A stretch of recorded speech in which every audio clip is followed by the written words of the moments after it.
Ο υποψήφιος βουλευτής Κέρκυρας της Νέας Δημοκρατίας, ιατρός χειρουργός Σπύρος Κιαδόπουλος, στα πλαίσια των ενημερωτικών του επισκέψεων, μετέβη στο νησί των Παξών, από όπου αποκόμισε εμπειρίες αλλά προπαντός πικρίες. Εδώ πέρα εμείς είμαστε αποκομμένοι, ξεχασμένοι.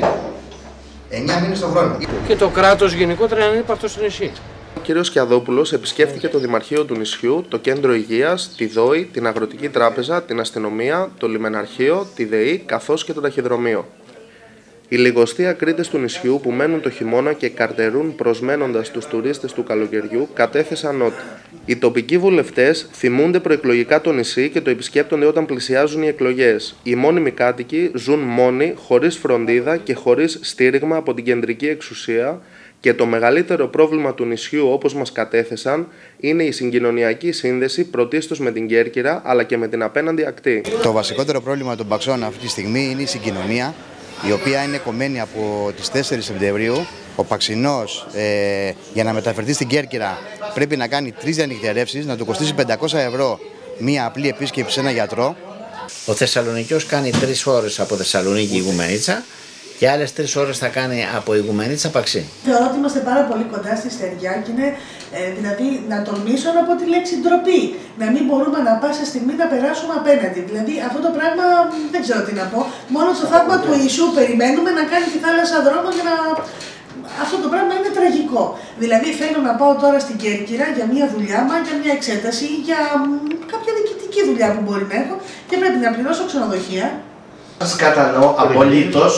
Πέραν από την ιδιότητά μου σαν γιατρός, σαν άνθρωπος, ξέρετε γιατί υπηρέτησα 14 μήνες το αγροτικό μου ιατρείο, ξέρετε πού, στο Μαθράκι. Εντόπισα πάρα πολλά προβλήματα, κυριότερα των οποίων είναι πρώτον το πρόβλημα της συγκοινωνίας. Το νησί των Παξών, ειδικά το χειμώνα, ζει μόνο του, ζει τα προβλήματά του, είναι αποκομμένο από τον υπόλοιπο κόσμο. Διαπιστώσαμε πως όλες οι υπηρεσίες των Παξών, παρά τις καταβαλλόμενες προσπάθειες, υπολειτουργούν λόγω έλλειψης προσωπικού. Συγκεκριμένα, η Αγροτική Τράπεζα, η οποία λειτουργεί με 3 μόνο άτομα, αδυνατεί να καλύψει στοιχειώδεις ανάγκες, ενώ η ΔΟΗ, που είναι αποδεκατισμένη, κάτω από αυτές τις συνθήκες είναι αδύνατο να επιβιώσει. Επίσης, η αστυνομία είναι υποστελεχωμένη με ανύπαρκτο τεχνολογικό εξοπλισμό. Το ΔΕ Λιμεναρχείο στερείται ακόμα και γραφικής ύλης και δεν υπάρχει ο απαιτούμενος εξοπλισμός για την αντιμετώπιση των λαθρομεταναστών και ιδιαίτερα για τη διακομιδή ασθενών. Αλλά και η Δημοτική Αρχή, παρά τις φιλότιμες προσπάθειες που καταβάλει το λιγοστό προσωπικό, δυστυχώς δεν μπορεί να καλύψει τα καθημερινά προβλήματα των κατοίκων. Θα πρέπει να αφήσουμε την πατρίδα μας, να μην προχωρήσουμε, να μην δώσουμε βήμα στην ελπίδα, να ονειρευόμαστε. Δικαίωμα στο όνειρο, στα παιδιά μας, στα εγγόνια σου. Εγώ δεν θα το επιτρέψω. Παράλληλα, το ιατρικό, επιστημονικό και νοσηλευτικό προσωπικό, ιδιαίτερα τους θερινούς μήνες, είναι αδύνατο να καλύψει τις ανάγκες των κατοίκων καθώς και των επισκεπτών του νησιού. Πέστε μου τις ανάγκες. Εγώ είμαι γιατρός. Θες τουλάχιστον 4 νοσηλεύτριες ημερησίως. Άρα είναι λάθος οργανώρο, αυτό θέλω να πω. Βέβαια, ασχολήθηκε κάποιος με εσάς?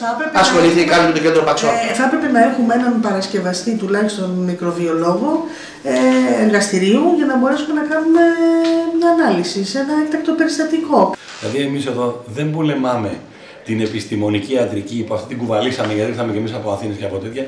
Αυτό είναι δευτερεύον τελικά και πρωτεύον είναι να λύσουμε τα 1000 κοινωνικά προβλήματα για κάθε περιστατικό που θα μας παρουσιαστεί. Και βάλαμε λοιπόν σαν πιο μεγάλα από τα θέματά μας είναι ότι η παιδίατρος, ενώ έχει κριθεί η θέση της για πενταετή θητεία, δηλαδή για μονιμοποίηση, εδώ και 1 χρόνο εκκρεμεί και με 1000 ζόρια και με 1000 παρεμβάσεις καταφέραμε και τις ανανεώσαμε 1 χρόνο το επικουρικό και επί 3 χρόνια ανανεώνουμε και την έχουμε επικουρική. Να μην ξέρει αν θα έχει αύριο ζωή, ψωμί και ζωή. Κάνουμε διακομιδές, τα φορτωνόμαστε στην πλάτη, ξέρεις γιατρός είσαι και το καταλαβαίνεις κύριε Κιαδόπουλε και ξέρεις τι σημαίνει αυτό. Εμείς δεν κάνουμε τη δύσκολη ιατρική, τη λεπτή, να ξεχωρίσουμε το 1 νεύρο με τη μια αρτηρία. Κάνουμε την άλλη δύσκολη ιατρική, να μην μας πεθάνει στα χέρια. Θέλω να υποσχεθώ ότι θα διεκδικήσω να στηρίξω τα προβλήματα του νησιού, όχι επαιτώντας, επαναλαμβάνω, διεκδικώντας. Διεκδικώντας εκεί που παίρνονται οι αποφάσεις.